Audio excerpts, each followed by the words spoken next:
Shall we then move on to the next item on the agenda, which is indeed around Vanguards and the new Care Models Programme support strategy? Ian. I would be very brief, Chair. I wanted to highlight, first of all, the scale of ambition set out in this paper.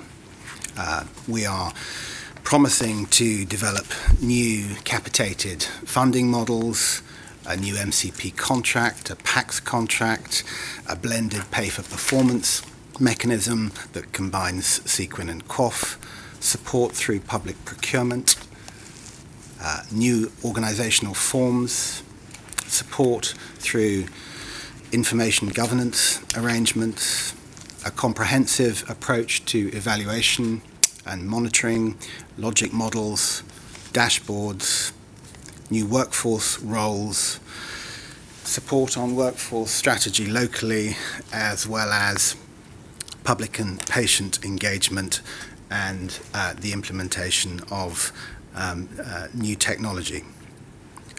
So the programme is comprehensive, it is holistic, and it is ambitious. Secondly, the way in which the support programme has been developed and will be developed is based on four principles of programme design, which reflects our approach to change management. So first of all, the principle that we are working jointly with local sites to solve problems through joint national local leadership. Each of the work streams set out in the support package will have a national leader and local leaders working together to try and solve problems. Secondly, the aim of those work streams is to create simple, where possible, standard recipes, replicable frameworks which local systems can then decide to adapt and tailor if they wish. And that approach is absolutely vital to enabling subsequent easy spread of good practice. Thirdly, we are looking to encourage and support radical innovation.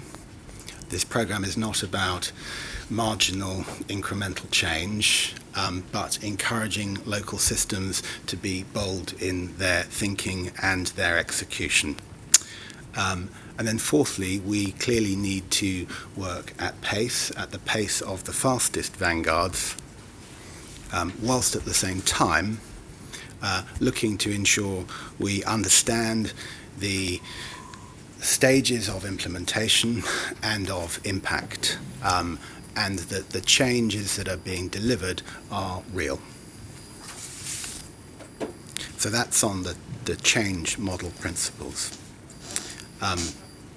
The paper outlined today is a summary of a longer paper which we will publish by the end of July. In the NHS England business plan, we promised we would do so by that date. We have been developing it with the vanguards themselves, with our national partners, through engagement of the National New Care Models Board, which I chair with Adrian Masters at Molitor. And it also follows on from a discussion of the arm's length body chief executives earlier this week, where there was strong support and endorsement for what we are doing. We are fine-tuning and refining that document as we speak now. And then my final point, Chair, is that having set out a work programme, clearly the task for us now is to crack on with the execution and delivery of that programme, and the publication of the support package will enable vanguards, the wider NHS, and indeed this board to hold myself and the new care models team to account for the progress that we make. Thank you very much, Ian. Of course, it's also the vanguards who hold us to account for the progress that we make, and I think this is where this is such an innovative programme.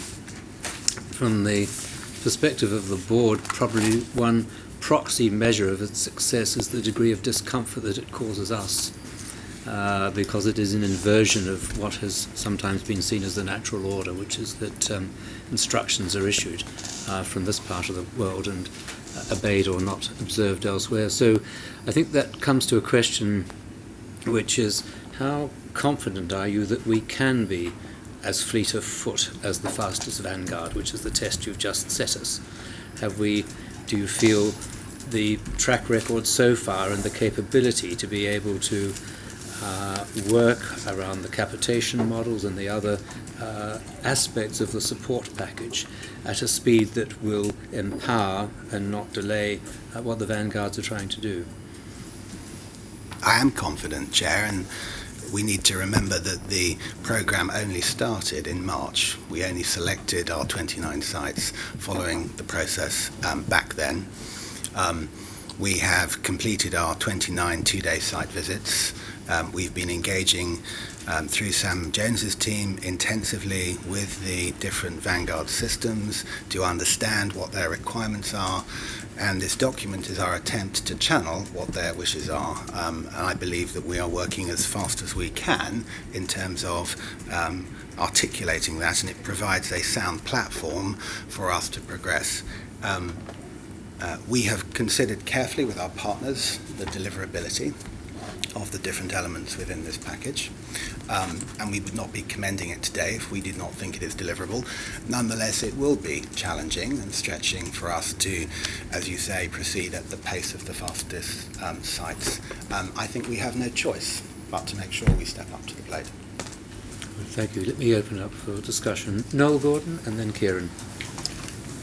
Ian, we've been talking for the last year about how the NHS needs to become a world-class knowledge organisation, and embedded in the themes of Vanguards is the whole concept of spreading know-how, spreading best practice, diffusing it and embedding it. And it's important to the execution and the replication of the Vanguards, but it's also, as a competence of the NHS, important because it moves us toward a much more agile form of delivering things. What in the support package have you got to create a durable knowledge sharing type organisation, and how are they going to embed the knowledge that is shared quickly into their rollout plans?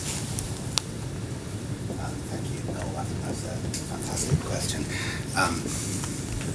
So the first point I'd make is that I think the NHS hasn't been great at plagiarising what is known to work well.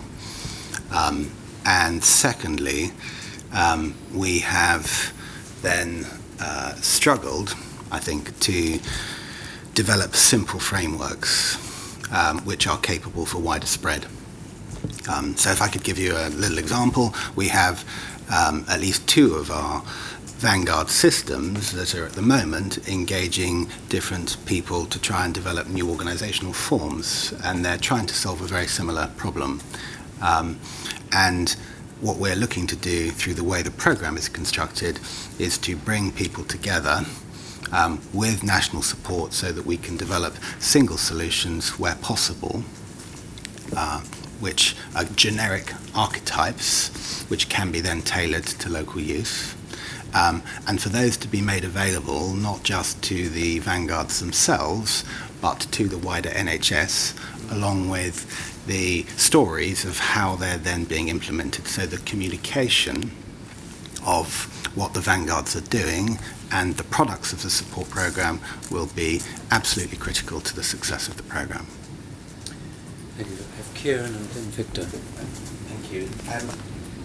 I spent an evening with 6 CCGs who were getting together to do some knowledge sharing, actually. Some were Vanguard, some were aspiring, some were just interested and wanted to watch. And there were a few common themes that came out. One was the support must be wanted and helpful, as opposed to, we're from a head office and we're here to support you. And there was a little bit of a message around making sure we drop some of maybe traditional behaviour. Apparently the guidance for the latest round changed 3 days before the deadline for getting the submissions in, which puts pressure on people. But they were the minor points. The major points was how good the support package was and how the co-creation was working. But there were two things that came across consistently.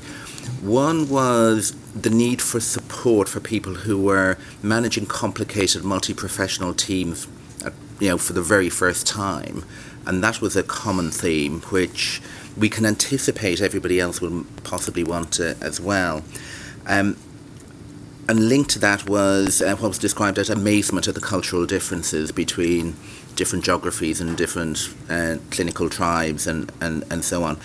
But the second one was workforce issues, which plays into Health Education England, Royal Colleges, professional bodies, and again saying, actually, we can see where we could bring this, but we will need permission, we will need people getting out of the way, we will need a lot of things to be different. And it plays into this thing about can we get those changes in place so that we don't find we're suddenly putting brakes on vanguards in 6 months' time, or regulations are putting brakes on vanguards as well. So I guess it's a plea to try and anticipate what some of those interventions may be, and then when people ask for them, to have them ready ahead of time rather than having to start once somebody asks.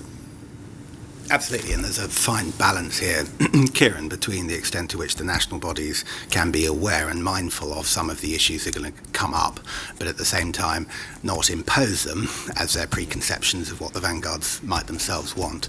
I think the answer to this in part is the method of the joint working between national and local. So if we get the right people in the room, the right national people, whose rules and processes, systems and mindsets are often the things that are causing difficulty for local systems and the things that they want changed. If we get those people in the room with the local systems to be able to talk through what the barriers are and what the opportunities are to try and fix those issues, I think we have a strong chance of success, and that's exactly what we're looking to do on the workforce issues that you described. Just a minor point, really. I think this is really good. I think it's a really good description of intention and process matching it. In my view, these things go wrong when we don't talk about the difficulties and the challenges.